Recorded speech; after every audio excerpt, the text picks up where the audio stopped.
सभी सुधीजनों को नमस्कार।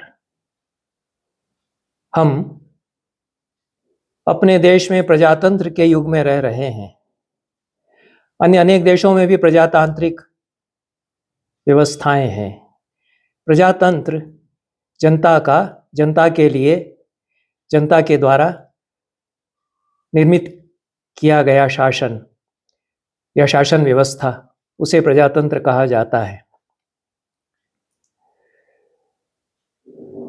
प्राचीन काल में भी प्रजातांत्रिक व्यवस्थाएं हमारे देश में रही हैं। गणराज्यों की चर्चा आती है। वैदिक काल में भी प्रजातांत्रिक व्यवस्थाएं थीं और राजा तो होता नहीं था, कबीलों के द्वारा शासन व्यवस्था चलाई जाती थी, सामूहिक शासन व्यवस्था हुआ करती थी। वहाँ भी प्रजातांत्रिक व्यवस्थाएं थी और गणों की व्यवस्था, वैशाली गणतंत्र, लिच्छवी गणतंत्र आदि। बौद्ध युग में, उसके पहले महाभारत में गणों की शासन की व्यवस्था या गणतंत्र की व्यवस्था रही है। श्री कृष्ण ने द्वारका में भी गणतंत्र ही कायम किया था।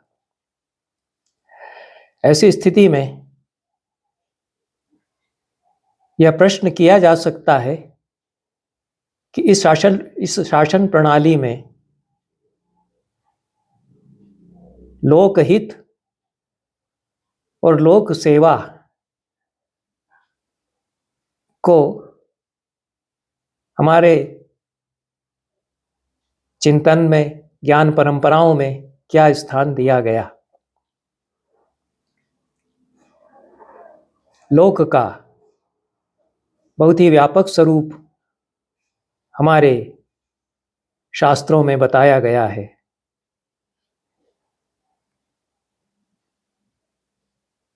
अमरकोश में त्रिश्वथो जगति लोको विष्टपम भुवनम जगत, ऐसा कहकर के समस्त भुवन लोक है, सारी जगती लोक है, यह कहा ही गया है। और एक सीमित अर्थ में लोकोयम भारतम वर्षम, भारतवर्ष लोक है, यह भी कहा गया है। और एक और लोक का लक्षण अमरकोश करता है, लोकस्तु भुवने जने, भुवन भी और जन भी, जो जनता है, प्रजा है, वह भी लोक है, सारी प्रजा भी लोक है। ये जो लोक का व्यापक स्वरूप है, उसमें तो सप्तलोक भी आ जाते हैं। भूर्भुवः स्वः महाजनः तपः सत्यम, पृथ्वी के ऊपर के 6 लोक, पृथ्वी के नीचे के अतल वितल सुतल रसातल तलातल, ये जो अत्यंत ही विराट विश्व का कॉन्सेप्ट है, उसकी अवधारणा है, जिसमें कि एक आध्यात्मिक जगत भी है, एक मानसिक जगत भी है, एक देवलोक भी है, एक सत्यलोक है, एक ब्रह्मलोक भी है। ये सारे लोक के विचार के भीतर समाहित हो जाते हैं।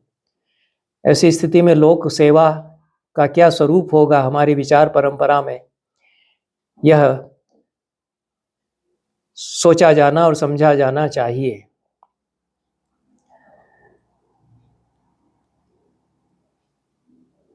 लोक का जो स्वरूप है वह एक रेखीय नहीं है, दिक्काल के नाना आयामों को वह समाहित करता है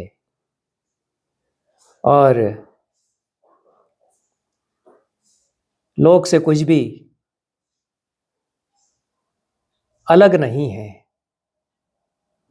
जितना जो कुछ हमारा विश्व है, विचार विश्व हो, भौतिक विश्व हो, मानसिक जगत हो, सब कुछ लोक में समाहित है।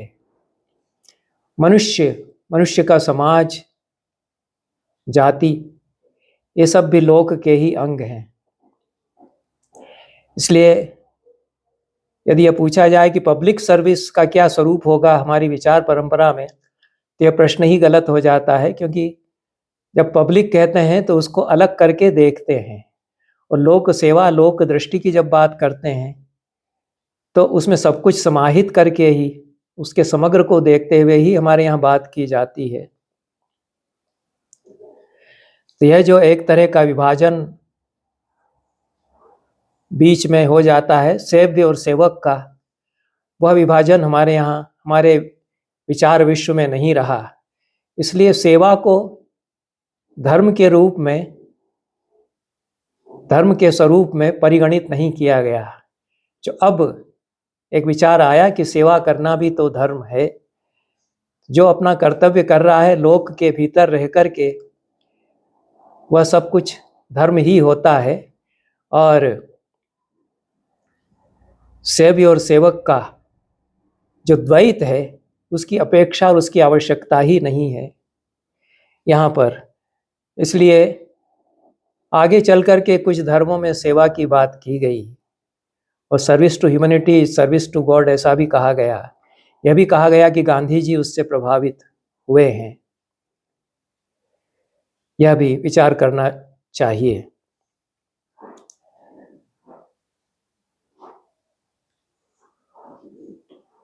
हमारे यहाँ जो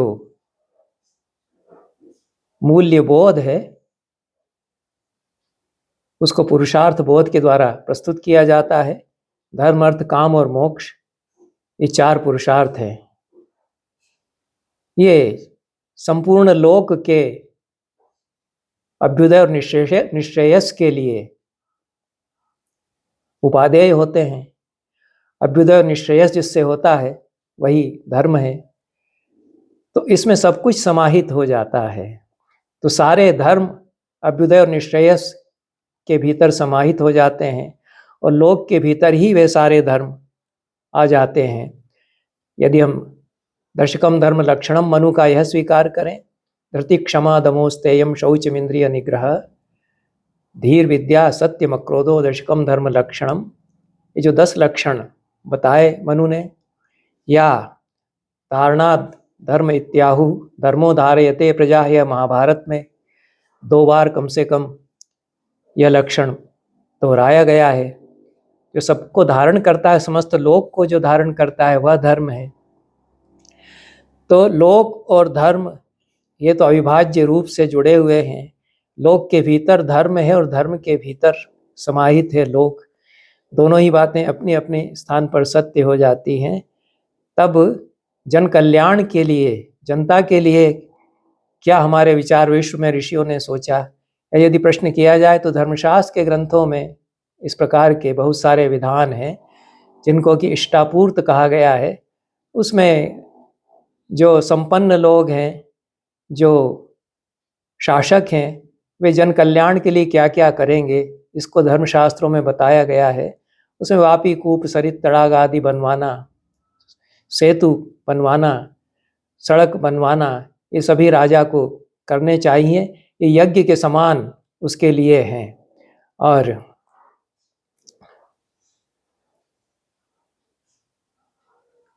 इस अर्थ में जो यज्ञ का स्वरूप है उसमें सारा सेवा भाव भी समाहित हो जाता है।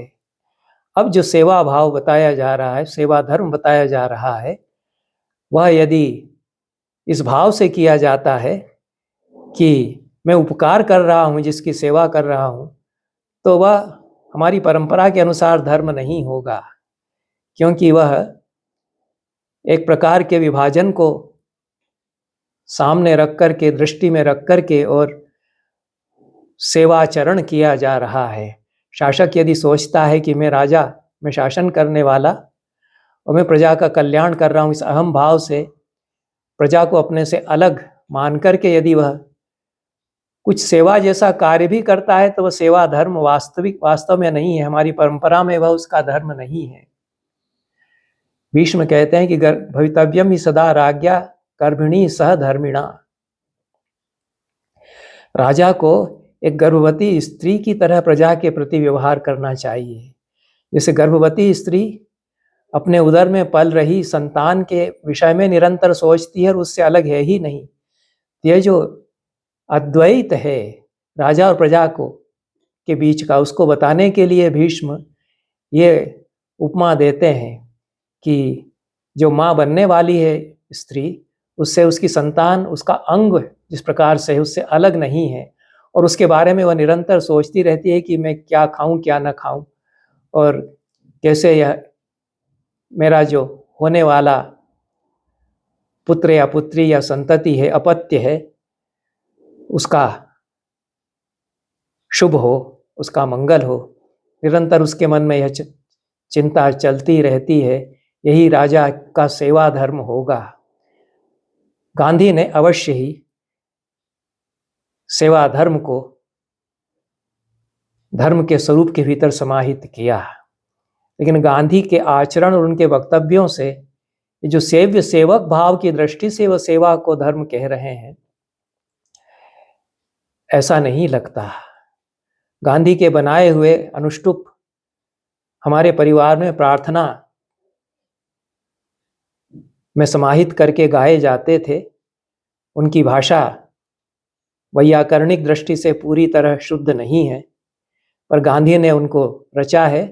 गांधी के प्रति 70 साल पहले जो भाव था वह अद्भुत भाव था। नेहरू के प्रति, गांधी के प्रति, वह तो जो पतन हुआ हमारा पिछले दशकों में, उसके कारण धीरे धीरे तुरोहित होकर के विकृत हो गया है। लेकिन हमारे पिता और पितामह जिस भाव से गांधी के ये अनुष्टुप गाते थे प्रार्थना में, अहिंसा सत्य अस्तेय ब्रह्मचर्य अपरिग्रह शरीर श्रम अस्वाद सर्वत्र भयवर्जनम सर्वधर्म समानत्वम स्वदेशी स्पर्श भावना एकादश भी सेवा भी नम्रत्वम व्रत निश्चय। ये एकादश सेवाएं हैं, ऐसा वे कहते हैं। तो इनको अपना लिया जाए तो सारा का सारा सेवा ही हो जाता है।